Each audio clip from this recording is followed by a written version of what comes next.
ray leen manifester leen ñu manifester loolu nga bëgg a wax violence ñu def ko lan mooy firndeel li ngay wax nii. loolu dafa dëppook jamono bii ñu nekk. dafa dëppook que ni boo xoolee doxalinu politicien yu jëkk yi nga xam ni dafa cadré woon ci idéologie xam-xam mën-mën xalaat plan projet fii la ñuy jaar loolu. Depuis 1990 bi ñu gisee échec gu théorie yi nga xam ne ñoo fi gënoon màgg muy par exemple te dominé woon politique bi muy libéralisme muy communisme et autres espace bi dafa vide ci xam-xam espace bi dafa vide ci direction ça veut dire que espace politique dara nekkatu fi dafa am ñu ñëw occuper foofu ñu occuper foofu nag li nu indi wuñu lu dul essayer vide boobu ñu remplir que ñu ngi koy remplir utiliser naqaru askan wi mais seen projet du li ñuy woo askan wi que ni da ngeen xiif da ngeen ceci da ngeen cela li ñu leen di woo dañuy utiliser loolu. est-ce qu'on peut mettre un visage ci ñi ngay wax nii. est-ce que mën nañ mettre benn visage ci ñi ngay wax nii wala organisation parce que. sooy wax non mais loolu c'est pas un débat bu ñu c'est pas un débat bu ñu utiliser. d'abord ci système mu ni monde biy doxe tey. dafa consacré wu. muy ñu tuddee que activisme populisme dafa consacré wu puissance occidentale yi dañu leen di utiliser pour ñun ñu mën ñu pour ñu am pexe si ñun dañu leen di utiliser ñu bëgg noot bëgg ñu dominer bëgg jël suñu alal dañ leen di utiliser si suñu biir ay réew nga ciy gis ñi nga xam ne liggéey ñu dara ba dara jeex suñ la rombee nga foog ni ñoom ñii kat keesu xaalis bi ci réew mi ñoo ko yore parce que dañu yore alal di dawal oto yu rëy xamoo fu ñu jógee xamoo fu ñu juddoo télévision boo gis am nañ fa entrée am nañu ay pexe rajo bu nekk am nañ fa entrée am nañu pexe soo xoolee internet bi ñu ko fa di wax di sol ay mbubb yu rafet xamoo lu ñuy liggéey lu dul soo waxee ñun la c'est un activiste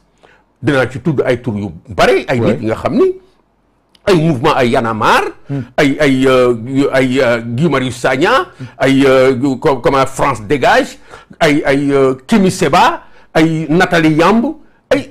tur yu rëy yooyu gis fii ñu dominé nu nag léegi toog ci suñu kaw xel te kenn du ni déet man dama bokk ci ñi nga xam ne dama gëm ni réew kenn du ko organiser noonu kenn du ko développer noonu damay dem plus loin da ngay xool contradiction yi nekk ci ñi nekk ci nguur gi di wax démocratie ñi nekk ci opposition bi di xeexal démocratie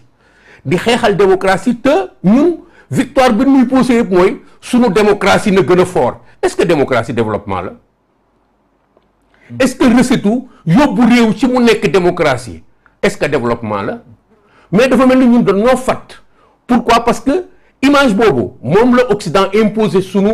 ñi ñuy diriger depuis 1990-91 conférence de la Baule ñu seen modèle de politique mooy nekk leen ay démocratie mooy limitation de mandat mooy comment des gens ko multipartisme waa opposition bi loolu arrangé leen ñu jël loolu daal ni loolu moo baax xeex bi mooy na suñu réew yi nekk mais justement sànq da nga wax benn fee nga ni ñi ñuy woowee ay activistes nga tudd ci ay tur ne boo leen gisee ñu ngi yor ay oto yu rëy sol ay yëre yu correct te mënoo leen xamal benn liggéey buy firndeel ni seeni am dëppoo na kon da nga bëgg a jàpp ni ñu ci ëpp ci ñoom dafa am ñu nekk seen ginnaaw di leen dooleel di leen jox li ñu soxla ngir ñu mën a liggéey bi projet bi ci ñoom mooy fexe ba feeñ ba am ñu la dooleel parce que dañuy jaay seen yëngu-yëngu waaw oui dañ koy jaay seen yëngu-yëngu est-ce que loolu mën nañ ko méngal yi xew jamono ji ak ñaar ci waa Y'en a marre yu ñu teg loxo ci mbirum visa yi ci lañu mës a dekk dama lay wax sama dundu bopp bi ñu nee junj Y'en a marre bi muy xew bis bi ñu ko jëkkee dégg sama yaram dafa daw j'ai dit lii jëmul boobu retraité wu ma lii jëmul fu sori may commencé di suivre ba ma retraité ba ma commencé am contact ak ñoom ma wax seen dirigeant bi yéen li ngeen di wax nii bu fekkee du ma ko éviter Fadel Barro ok ma toog ak moom seen TV toog ak moom avant émission bi commencé comme ni nu def sànq fële ñuy waxtaan ma ni que bu fekkee da ngeen bëgg a jëriñ réew mi te ngeen wàcc ci géewu politique bi ngeen def na ñëpp mais fii ngeen jaar seen bopp ngeen fi nekkal changer leen de pied yàgg na trop bi ma ko waxee boobu débat activisme bi tolluwuloon fii tontu na la déedéet dafa naxasaale ñu daal di jàll ci loolu man nga xam naa ne waxtaan wi xajul fii c'est pour te dire que teel naa yeewu ci loolu 2019 bi ñu jógee ci élection yi dugg caw si Petro-Tim ñu gis fii benn jigéen nigérienne daal di ñëw taxaw daal di jaxase Sénégal daal di nunu seen xaalis bi am na ñu koy lekk seen pétrole bi yéen amu leen dara am na ñuy lekk seen xaalisu pétrole wax naa ni leen kii activisme lay jiital kii impérialisme occidental moo ko utiliser pour que ñun ñu bañ a décider suñu bopp.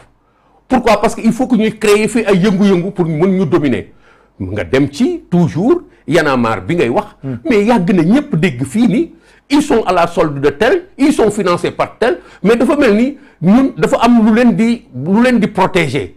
loolu wax jooju du sotti mukk alors que nit su fekkee dafa nekk ci réew di yëngatu ba mën a influencer ay jeunes wax ci li mu nekkee war na sotti. parce que lu tax war na sotti c'est parce que xam nañu am nañu ay piste ci li nga xam ni moom la ñuy def dañ ko war a wër mais nag addina bi moo tëddee noonu actuellement dynamique populiste yi dafa dugg ci yorinu réew yi doxalin international bi ba dafa am lu leen di protéger trop ba noo leen mën di songe rek il faut ñu nekk fii il faut nga présent vigilant. d'accord dinañ ci ñëw ci li nga jàpp ne xëy na ñoo leen di protéger ñu ngi ak commissaire Keita mooy sunu gan tey seen émission 13 minutes de vérité première partie bi jeex na léegi ñu ñëw ci deuxième partie bi wéyal waxtaan wi. www.senegal7.com, le roi de l'information en temps réel. Suivez-nous sur YouTube, Facebook et Instagram. Téléchargez l'appli Sénégal 7 sur Apple Store et Play Store. Voilà ci deuxième partie bi seen émission 13 minutes de vérité ñu ngi ak commissaire Keita kilifa gi yaa ngi woon ba tey ci activistes yi nga jàpp ni am na ñu leen di protéger ba fi ñu ci toll nii li leen dal boog ñaan ñii ba ñu yóbbu leen. jamono ji nëbb leen jant bi di xaar seen mbir fa muy mujjee bettu la kon su ma la déggee ngay wax. non bettu la. non bettu loo jàppoon ni luy amee la. au regard de yow jàngat bi nga def ci ñoom ak ni ngeen xoolee. dama am lu ma jaaxaloon mooy lu tax teelul am mais ma comprendre ni loo mën a expliquer rek da ngay koy comprendre ni dafa am benn espèce u benn chape bu leen protéger woon bi nga xam ni à la limite dafa mel ni par force dañ fi war a nekk quel que soit lu tegu seen der mais leneen tegoon na seen der. ah oui waaw leneen tegoon na seen der avant kii mooy financement occulte yu ñu jot ci organisme internationaux yi nga xam ne tudd nañ leen fii du ma si jaaraat ni fa la ñuy jëlee xaalis fa la ñuy jëlee xaalis seen dundin enrichissement bi nga xam ne moom lay këfi nit ñi man maay papay takkee fa. oui di ay dama yàgg ci milieu artistes yi. ku nekk ma xam loo mën. ku ma xam seen dundin. mooy li ñuy def fu mu leen mën a yóbbu. comment dire culture urbaine bii ñuy woote ma xam lu mu leen su fekkee moom rek la ñu def. fii ma xam fu mu leen jëmee. mais ma gis liñ ci lal mooy baat ak tur bi mu leen jox fan lañ dem jaayi ko ñu jaayi ko impérialisme bi ñu jël ko pour tiim ñu nasaxal ñu lu tax en 2012 bi Macky ñëwee au pouvoir demuñu. puisque xeex bi jeex na. demuñu. nekk ci jàmm nekkaat seen liggéey. mais dañu continuer nekk ay activistes. mais xeex bi waroon na jeex en 2012 su fekkoon ni en vérité li ñu énoncé moom lay def xeex bi waroon na jeex parce que waroon na nu may sax ki ñu élire mu essayer dara ba ñu xam. veillé lañ doon def bàyyi ko xel xam ni lii am na lu mu jur Sénégal yi dem nañ ba gis seen bopp war nañ mën a doon ay sentinelle des fi bàyyee xel li nguur di def bu dëppoowul ak la taxoon ñu doon xeex. ñu ne ko ñoo ngi fii loolu moom lu ñu war a mën a comprendre la ci seen démarche. man comprendre naa ko mais à condition que ñu jox nit ñi assurance su ci nekk ñu ci leneen nga nekk ñu seen bopp que liggéeyaluñ seen bopp que wutaluñ seen bopp terewuñu kenn mu def activisme bu positif sentinelle du xeex du tegante dënn du xëccoo du xaste du dénoncer du yuuxu sentinelle bari na fi ay ONG ay organisations yoo xam ni c'est des lanceurs d'alerte. d'accord kon ñu ko njortee ci ñaari yaramar yi noonu nga ko njortee ci Guy Marius Sagna. ëpp na Guy Marius Sagna doxandoo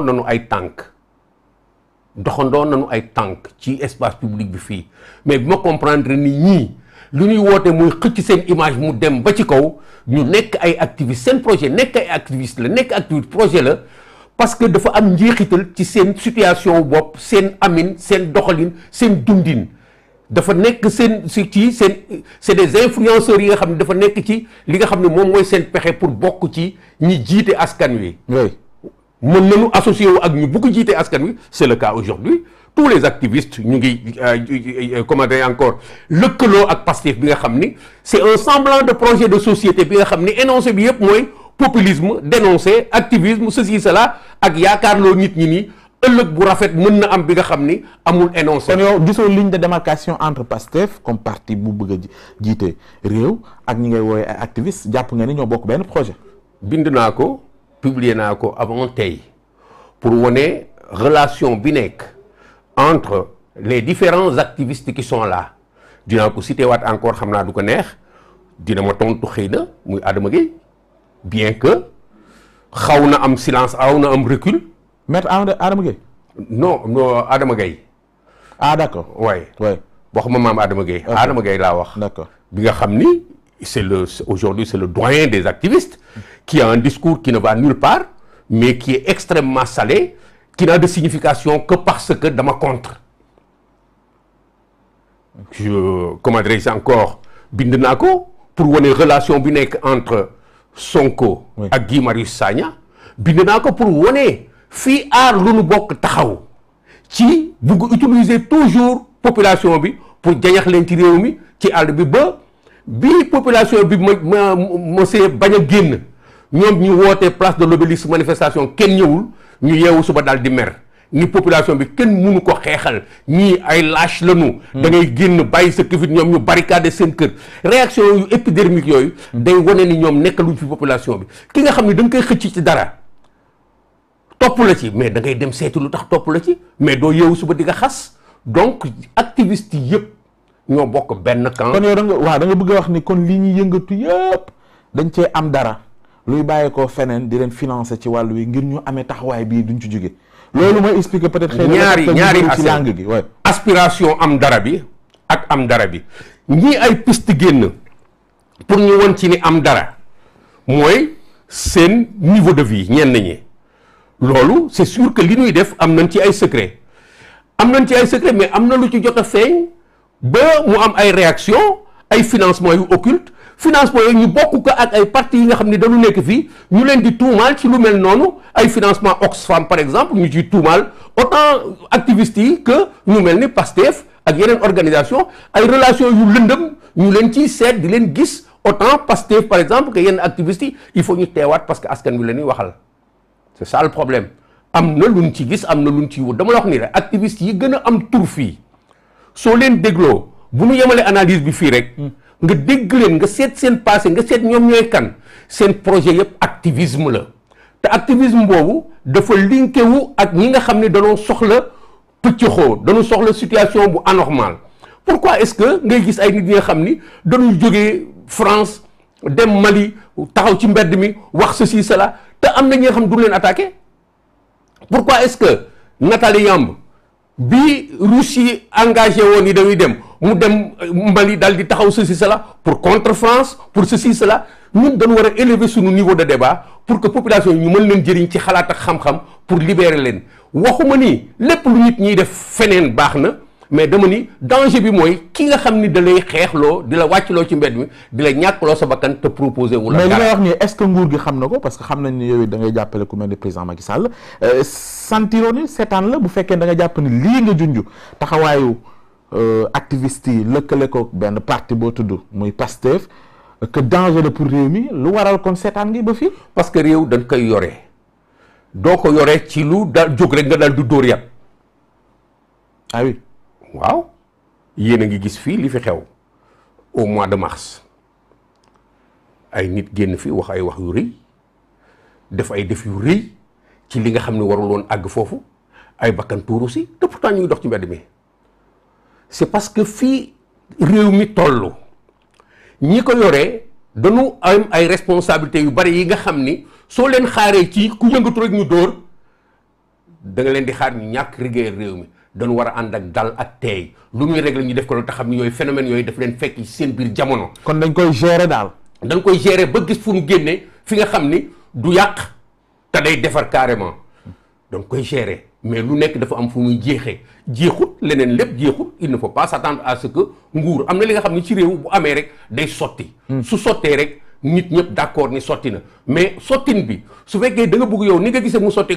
ko rek dafa am si sa niveau de responsabilité ngay waxee mais nguur gi da nga leen bàyyi seen responsabilité li fi xew yëpp ñooñu gën a xam lan la mais nag bokkuñu man ak yow su ma nee sàggante la rek damay nax sama bopp parce que bokkuma ak ñoom responsabilité bokkuma ak président de la république responsabilité dal gi ngay wax sécurité bi ngay wax tey bi jàmm ji moom moo yore responsabilité loolu moom moo ko war dispenser ñi nga xam ni seen yoon newu ci ay victimes lañu moom moo war a fexe ba lépp dal mais moo war a fexe tamit ba économie bi dox moo war a fexe ba social bi dox nit ñi am luñ liggéey moo war a tax ba jàmm dox moo war a tax bu politique bi dox donc loolu yëpp ci responsabilité am la nekk donc da ngay imaginer nag loolu su fekkee ni dafa war a privilégier benn problématique rek nekk fa di yëngatu pour nit ñi xam ne moom am na fulla wala am na fayda du loolu mais justement